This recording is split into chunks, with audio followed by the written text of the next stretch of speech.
We are proceeding with another double session. Parallel and perpendicular lines. Again, this is a review for you. And mathematical modeling using linear functions to model some phenomena. We'll try that. All right, starting with section 7. Use equations to determine if two lines are parallel. Do you remember what it is we check? We check the slope of one line against the slope of another. And if the two slopes are identical, then the lines are parallel.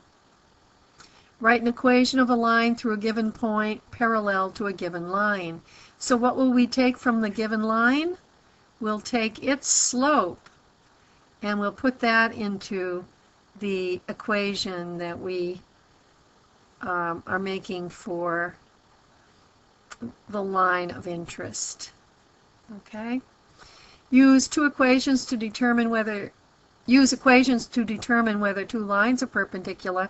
In this case, we're looking to see if we have a negative, right? If they're perpendicular to each other, one will be negative and the other one will be positive. So we're going to have opposite sign plus it's going to be a reciprocal relationship. So parallel, they're equal. Perpendicular, it's opposite sign and reciprocal. Graph the following lines. Let's go ahead and give this a try here.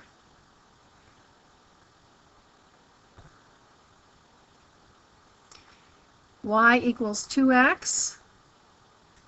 We're starting right there, true. And we have up 2 over 1, up 2 over 1. So that's how this one would graph. All right, let's try the next one and see how that one would graph.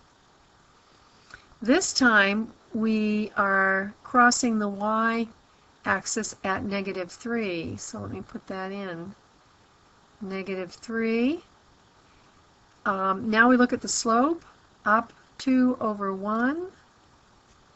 Up 2 over 1. Up 2 over 1. Up 2 over 1. We certainly notice something about these. They have the same slope, which we see in the equation as well.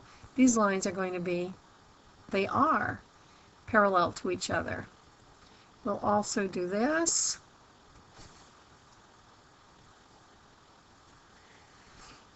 Oh, this one isn't quite as straightforward for us, is it? Okay. We'll say 4x minus 4. I'm subtracting 4 from both sides, and I'm going to add 2y to both sides. So what will this become? It'll become y equals 2x minus 2. All right, let's graph that one. We've got a -2 right here, and then we've got the same slope that we've had with the other two.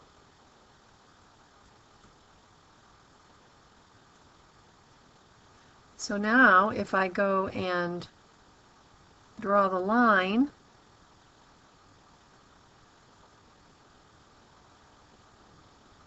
there's my line for this first one.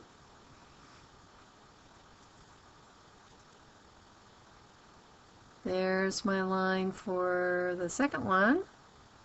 Try to draw it straight for you. And then the third one, the most recent one we did right there.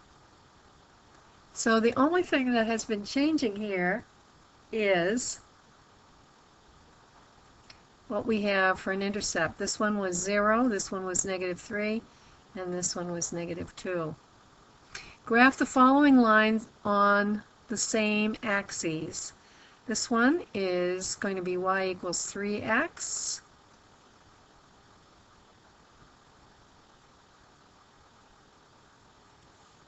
Which has a y-intercept of 0. And what else? Oh, a slope now up 3/1. So that's where that one is. And then we have, again, let me try a different color. We'll be going through the origin. And what's the slope now? I'm going to go down 1/3. Down 1/3. Oh, I didn't go over 3. All right.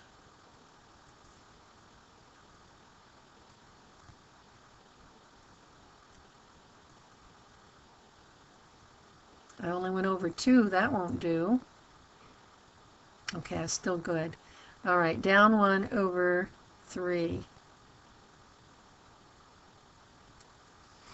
Now you probably notice what's going on here.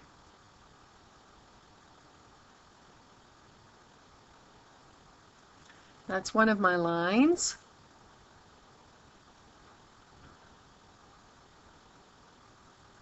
And here's the other one. What do I think is going on? I think these are at right angles to each other. How could we verify that with this equation? Well, we'll say M, I'll call it M4, equals 3, and M5 equals -1/3. What do you notice? This is the negative reciprocal of this. Indeed, those are perpendicular lines. So we've actually done a lot with regard to parallel lines and perpendicular lines just in this little quick review. What are the 3 possible ways that 2 lines can relate to each other? Well, they could be parallel to each other. They could intersect, or they could actually be what we call coincident. That is, they occupy exactly the same place. So parallel, intersecting, and coincident. When we talk about intersecting, we have the special circumstance that we just looked at where they intersect at right angles. Can 2 different lines have 2 points in common? Is there any way you could get 2 lines, we're talking always straight lines here, that would have 2 points in common? Well, it depends on what you mean by different. Obviously, coincident lines have every point in common. However, it would be a stretch to think of them as actually being different. Can 2 parallel lines have 1 point in common? Why, certainly. Yes. And how does that happen? When they intersect. Can 2 parallel lines have different slopes? Here's one.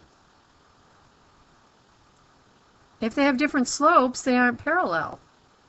So the answer is no. Can 2 parallel lines have different y-intercepts? Why, in fact, we've seen this, and they do have different y-intercepts. In fact, if they don't, they would be coincident lines. They'd be lying on exactly the same spot on the coordinate plane.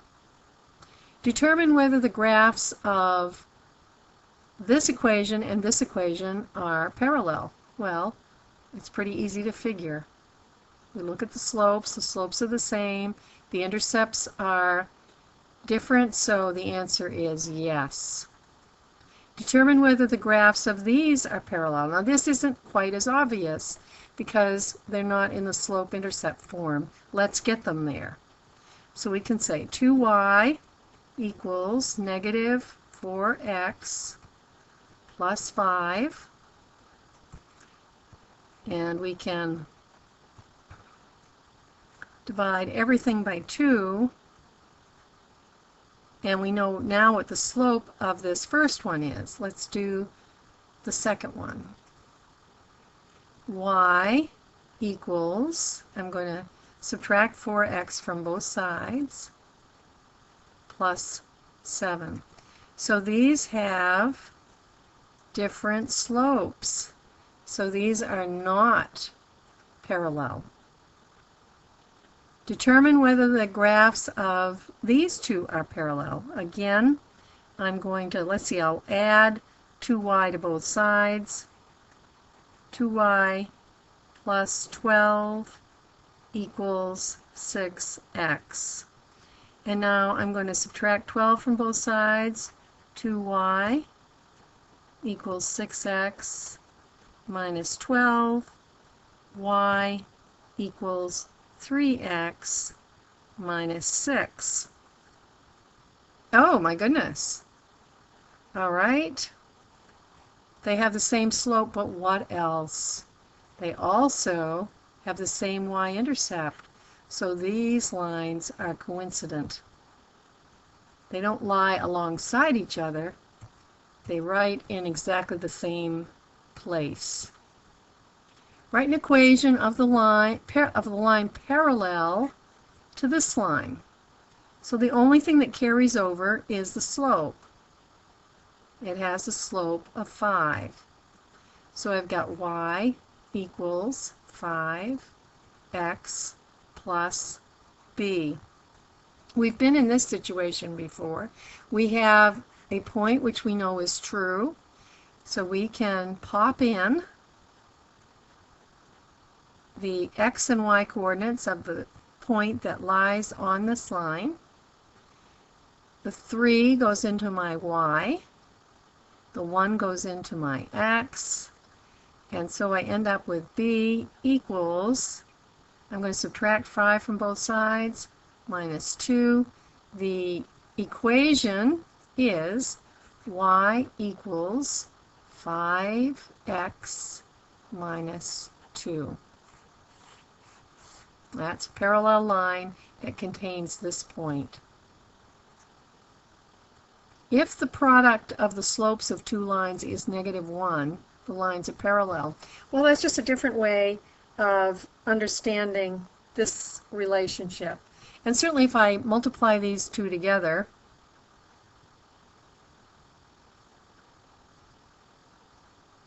like what did we have before? We had 3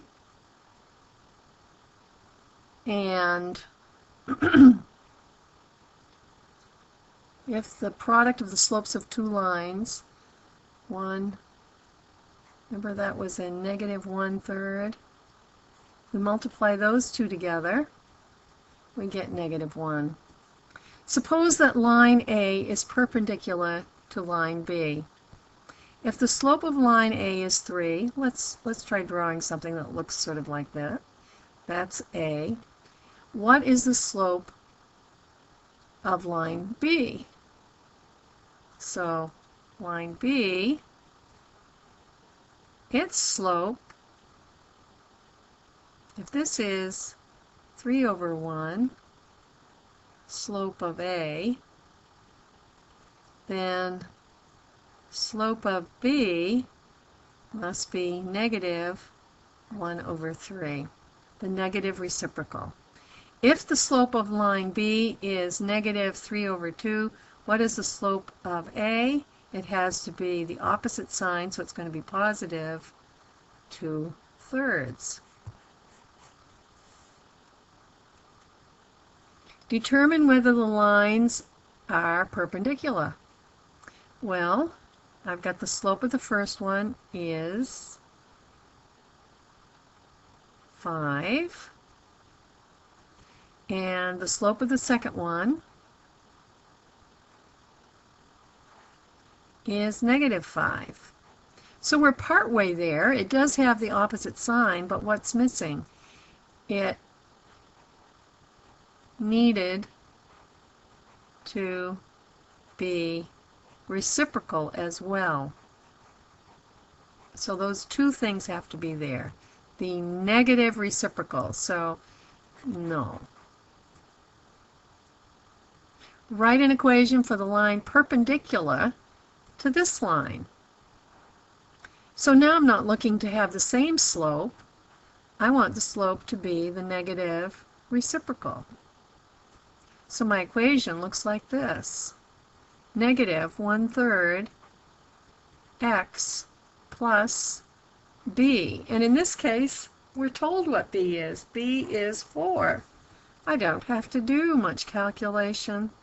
I do appreciate that. So instead of plus b, plus 4. That's the line I'm looking for. It's perpendicular to this line. Determine whether the given pairs of line are parallel, perpendicular, the same line, that's a coincident line, or none of the above. Well, one thing I notice here, if I distribute this 3, I will have y equals 6x, so I've got the same slope, plus 3 with different intercepts. So here's a case of parallel lines. This one I'm going to have to work out. I've got 2y equals -6x plus 8. I'll divide everything by 2. Y equals -3x plus 4. So here's my slope. And this one is just in a different order, right? It could be written -3x plus 4. What do we notice here? Same slope. However, also have the same y-intercept. So these are coincident. Or in the language on this page, these are the same line. This one seems pretty obvious. 2 and -1/2. This is the negative reciprocal. These are perpendicular to each other.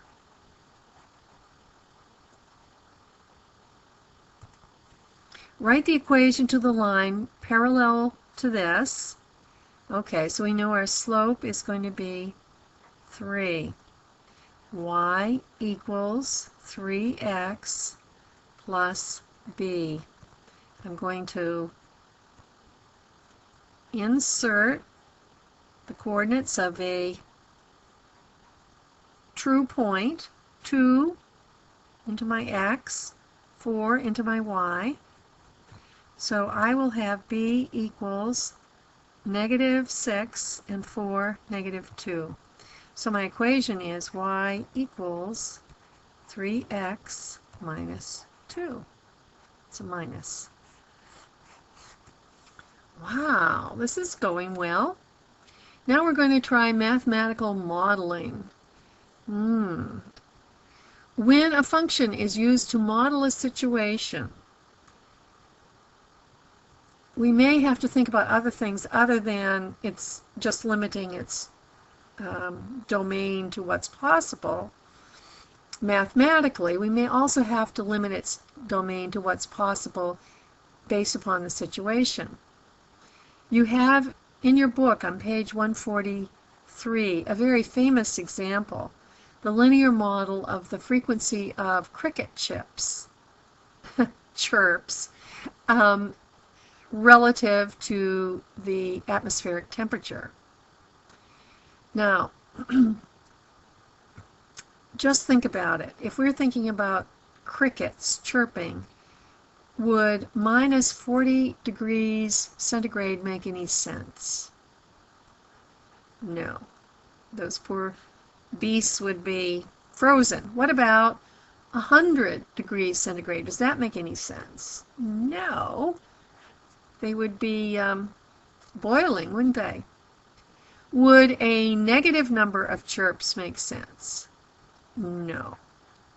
So those are all things that would limit the domain that we would consider. You have to think, what would be a reasonable domain? And certainly not all situations have linear relationships. When it is roughly linear, you can use the line of best fit. Suppose that you have a person who is 6 feet tall and weighs 180 pounds. So we're going to say 6 feet, 180, that's 1 point. And we have another person who is 4 feet tall, this must be a child, weighs 80 pounds. Now, I have a grid here that we can use. If our x is going from 4 to 6, I guess we could say this is 2, 3, 4, 5, 6, 7, 8, okay, 10. And this is, the scale here is in feet. This is going to be in pounds. And we're going to go up to 200. So halfway there will be 100. And this will be 20 by 2. No, 20 by 1. Every foot is 1. Let's mark those points. The first one is 6 feet and 180 pounds. And the next one is 4 feet and 80 pounds. I'm going to draw a line.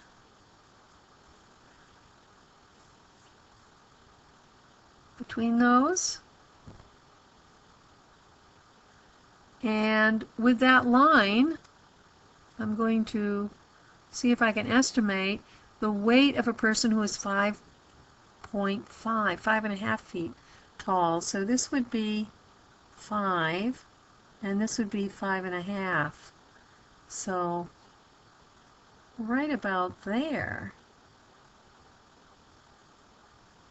So I would estimate the weight, based upon what I'm seeing, to be, let's see, 120, 140, that would be 160, maybe 156.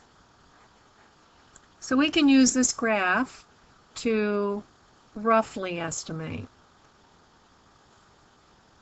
Can a linear function fit the data? That's the first thing you need to determine if you're looking at data. What are we seeing here?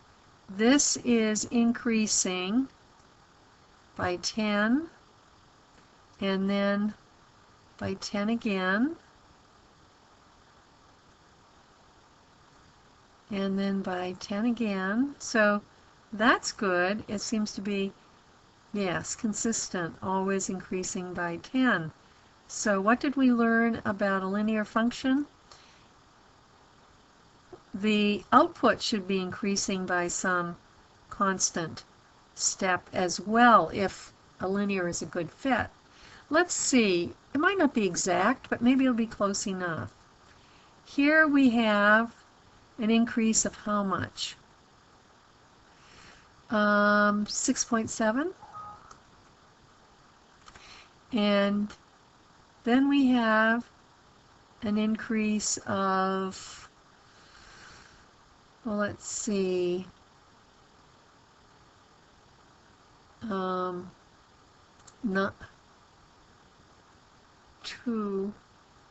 9.2, is that right? 9.2. And here we have an increase of, subtract 36 from this, 5. Oh no,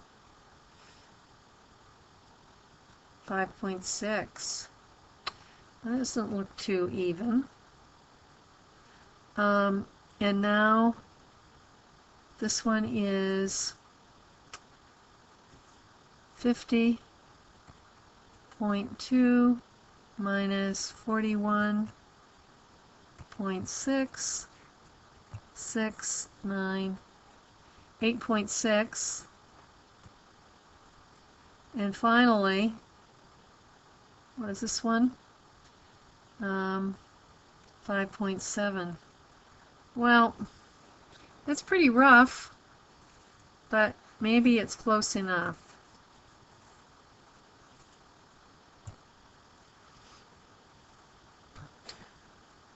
We could graph it and see what it looks like.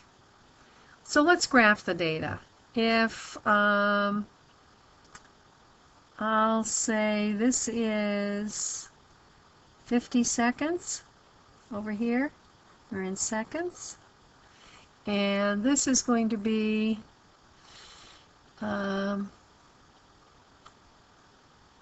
let's say from 10 seconds to 60,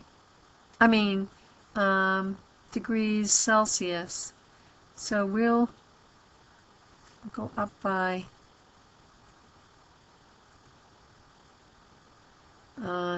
2, so that's 20, 30, 40, 50, and this is going to be 10, 20, 30,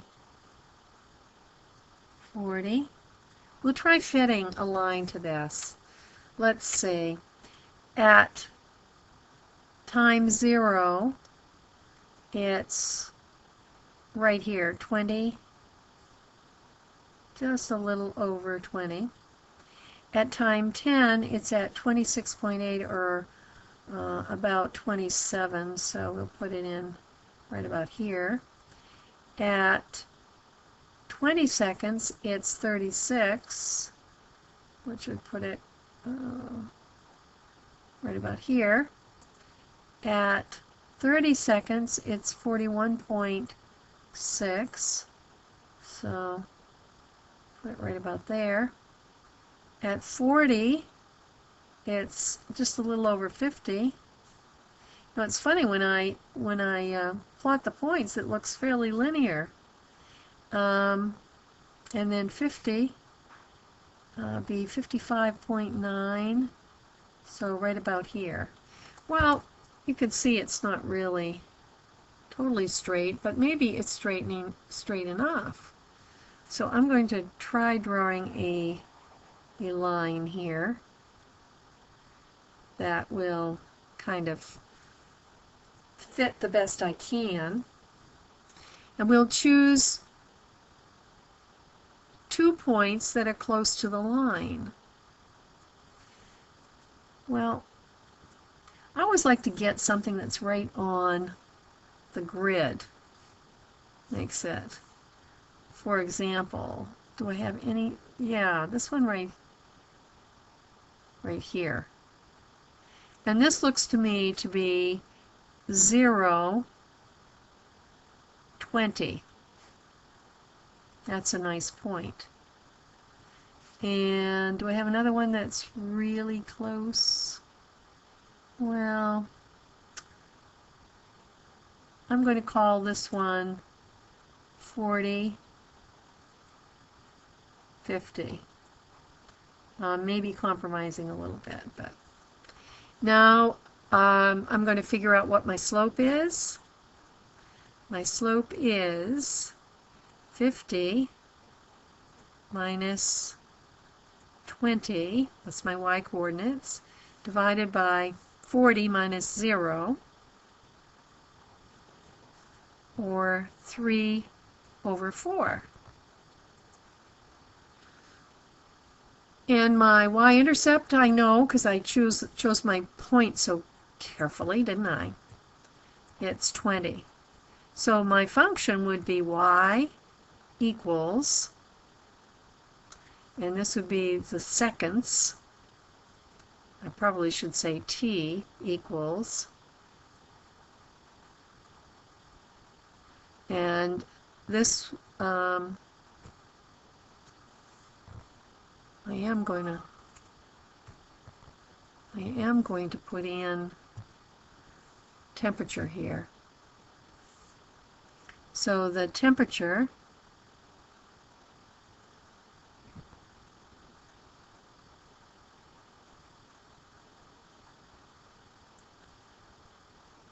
equals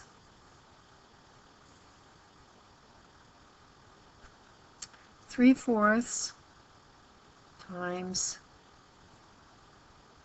the number of seconds plus 20.